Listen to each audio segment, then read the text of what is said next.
Today, we're talking about whether or not honesty is the best policy in the service business. Okay, so I got an email the other day. Lady contacted me. She said, Stoney, I have an adolescent Labrador Retriever.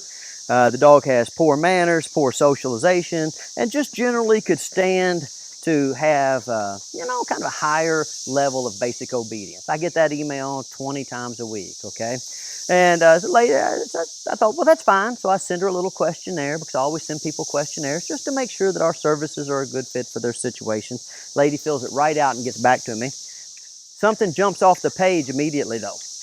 I have a line where I ask about prior training experience. And so this lady has taken 2 dog training classes, one of the dog training classes being titled Advanced Training. Okay, so I start thinking, advanced training? Well, listen, if you've taken the advanced training class and your dog still pulls on the leash and still jumps on guests and is chewing up your house, then something's going on here. Either the training wasn't advanced or you did not follow through. Okay? So I gotta kind of do a little Sherlock Holmes on that. I gotta figure out what's going on. So I send her a message back and I say, hey, if you don't mind, I need to ask you, just a couple of questions to kind of clarify what's going on. I said, be honest.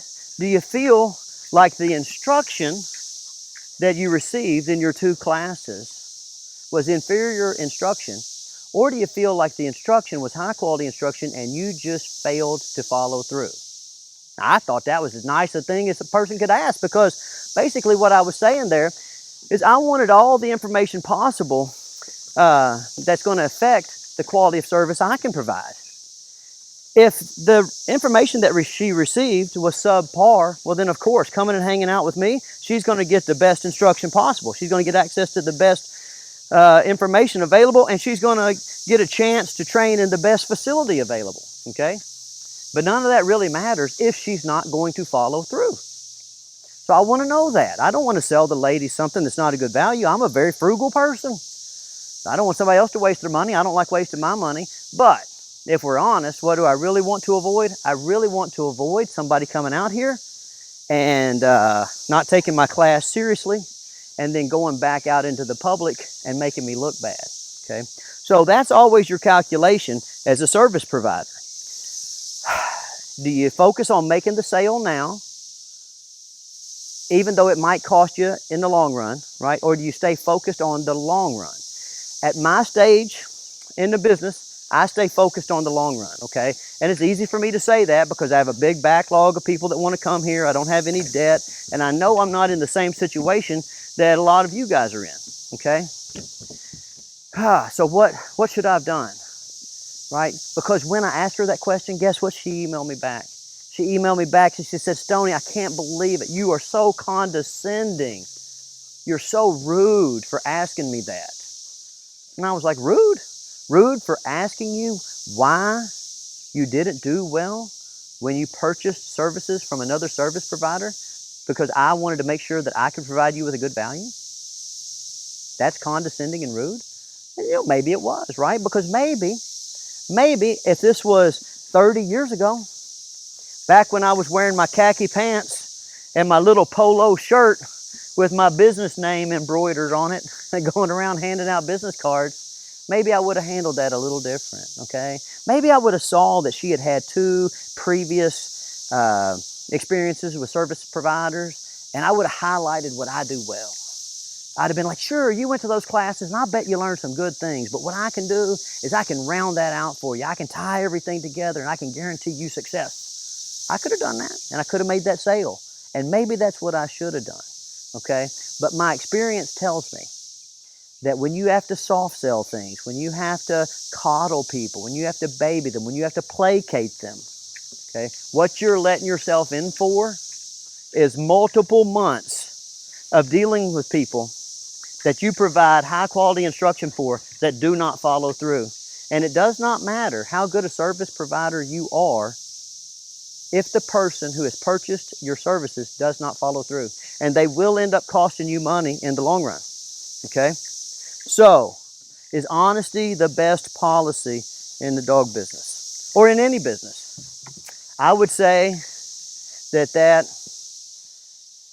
is generally a yes, right? We never want to be dishonest. If we know we can't do what we say we will do, we do not make the sale, right?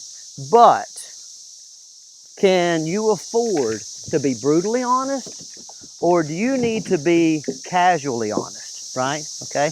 Because if I would have told her that I could tie together all her dog training knowledge and I could help her dog realize its full potential, I would not have been lying. I would have been putting myself on the line for some aggravation. I might have been costing myself some sales in the future, okay? But I wouldn't have been lying. I wouldn't have been being brutally honest, okay? So here's my take on the situation. Make sure, as a young person, you make the sale. Always under promise and over deliver. Make the sale, get all your stuff paid off as quickly as possible.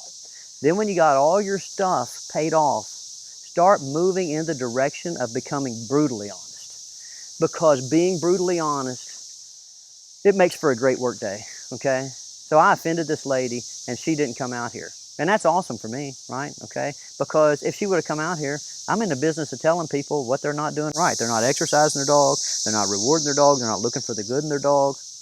You see what I'm saying? That's my business, is to tell you what you're doing wrong and then provide you with a framework for starting to do it right. Okay? So I was going to offend her anyway. So I got to offend her up front. Now I don't have to deal with her. And now I don't have to deal with any of her friends, because people send you who they hang out with, right? And people that need babying, people that need to be placated, people that are aggravating to the nth degree, they all hang out together. And the best thing about being able to be brutally honest is that you can just keep those people off your schedule. Okay? All right, so sum it all up. Beginning stages, coddle them, placate them, do what you have to do to get all your stuff paid off. And then steadily move towards being brutally honest so that you can be a true craftsman, so that you can be a true master of the art, okay? And the validation that you'll get from being able just to stick to your game plan, your system 100% of the time, it's worth everything, okay? All right, so that's my advice for you service providers. I hope it helps. And I'll see you guys next week.